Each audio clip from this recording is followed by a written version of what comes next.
Oregano leaves, dried basil. Dahil Pinoy style to, maglalagay tayo ng asukal.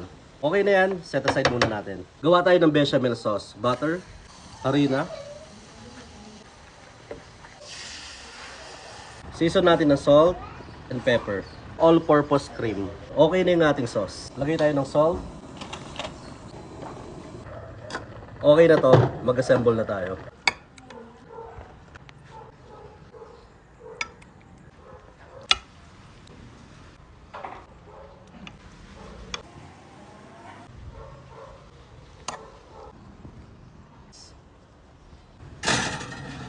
After 15 minutes, ready na yan. Yan.